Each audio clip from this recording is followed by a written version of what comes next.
welcome to Lisa and David's Retirement Adventure. Today we're going to do 10 topics that's very important when buying a used house here in Costa Rica, and take it over with electrical. Number one of the 10 items is electrical. Three main bullet points you really need to look at on a house when you buy one. A is the amperage of the service coming in, which is at the meter. Secondly is the size of the breaker panel in your house. Thirdly would be looking at receptacles and the number of receptacles in that house. Does it have one for your dryer?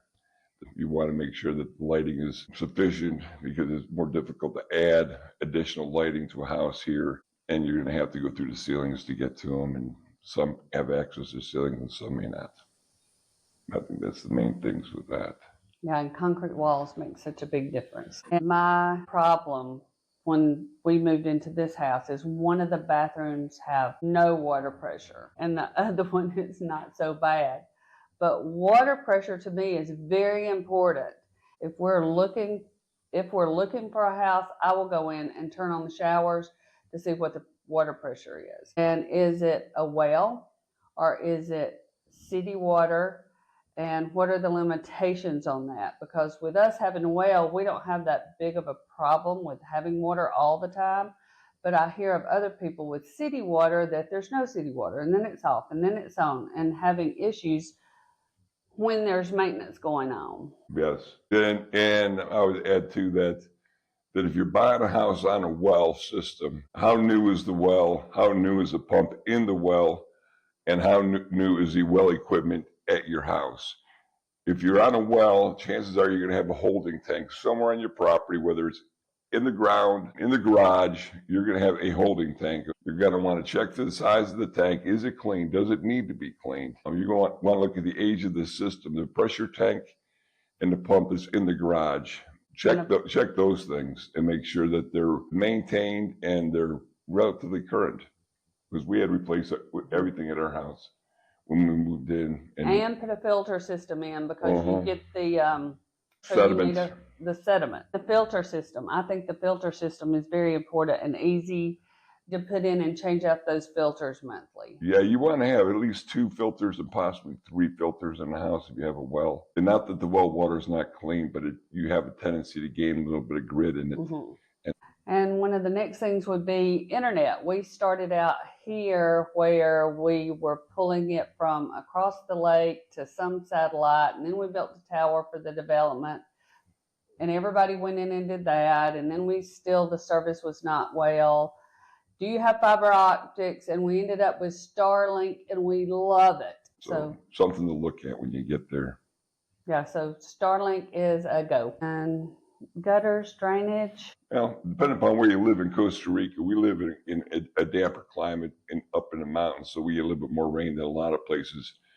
But as you can probably tell by the roadways and the water treatment that they have here, when it rains, it rains. And so if you're looking at a house, I would say number one thing to look at the outside things to look at is the condition of the roof.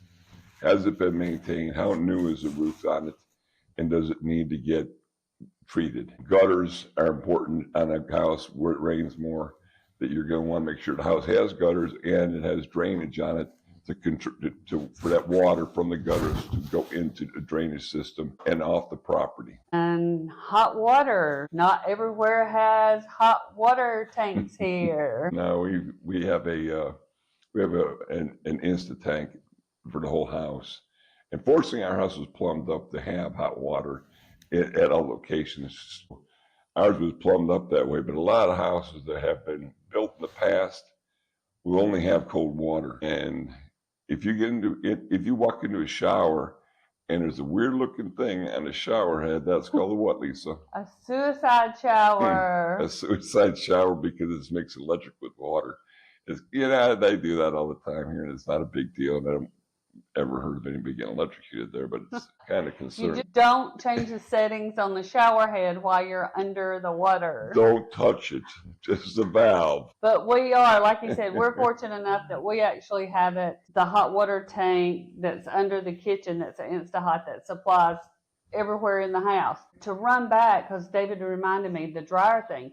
I see people on Facebook Marketplace that they bought a dryer, And then when they went to plug it up, it blew the panel, and they had to sell the dryer because it just didn't. It wasn't equipped for it, and they would have had to tear out concrete walls to get it over there because they only had a 70-amp service. So They actually has it. If you're going to add a receptacle, add a switch, add anything to the house, because most of them are concrete walls.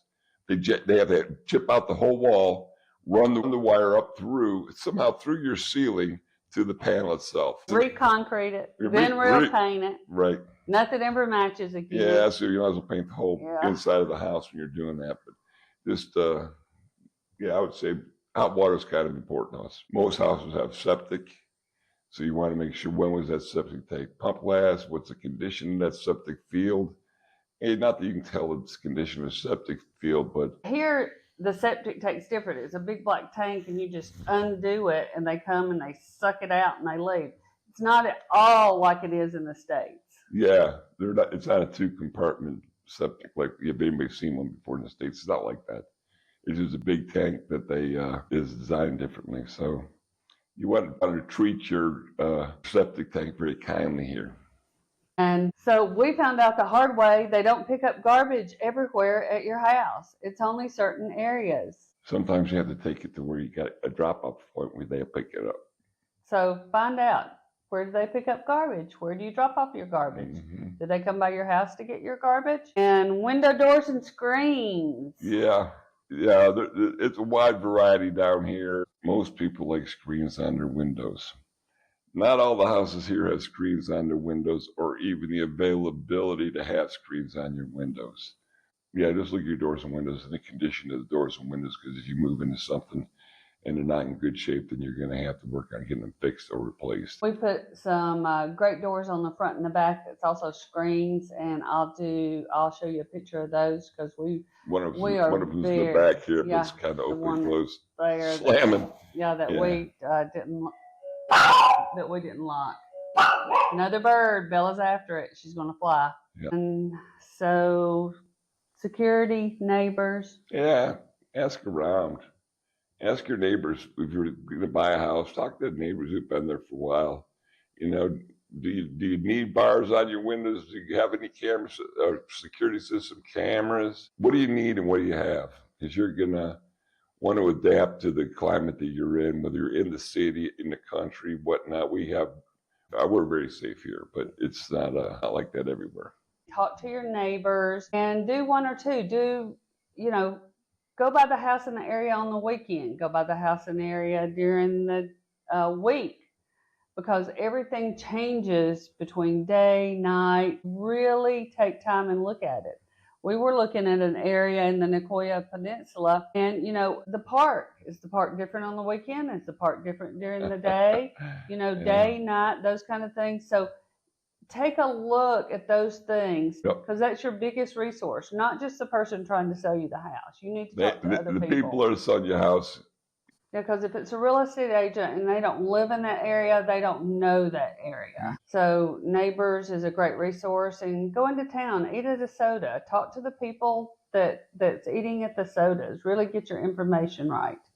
Anything else? Yeah, I got 11. Okay. Storage. No, all of the Costa Rican homes, or a lot of them, closets. Do not have closets. We actually had to have wooden ones built, armoires built for our house, built-in, which are really nice. But the closet space is minimal for hanging your clothes, for putting your clothes away. Even incidentals, like if you like to cook like we do, you have cooking gear. Well, you don't have a pantry in your kitchen to put your food, to put your excess appliances. Really look into storage in your house, and kind of think ahead that you're going to want to make sure that it's sufficient for what you need. Because we thought we were going minimalistic, and we realized that our minimalistic is very different than closet space here in Costa Rica.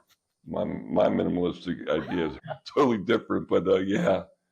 So just look around the house, see what rooms available for storage, and it's nice if you have a garage and you don't have to use it for storage. Is a lot better than having to put excess stuff in your garage and your car can't fit in the garage. Well, subscribe. Your comments are always welcome on our channel. Any additional information you can tell us. If you think we're full of shit, that's okay too. And just leave us some comments. Tell us what you think. Subscribe. And Pura Vida from Costa Rica. We're all here because we're not all there. Ciao. Ciao.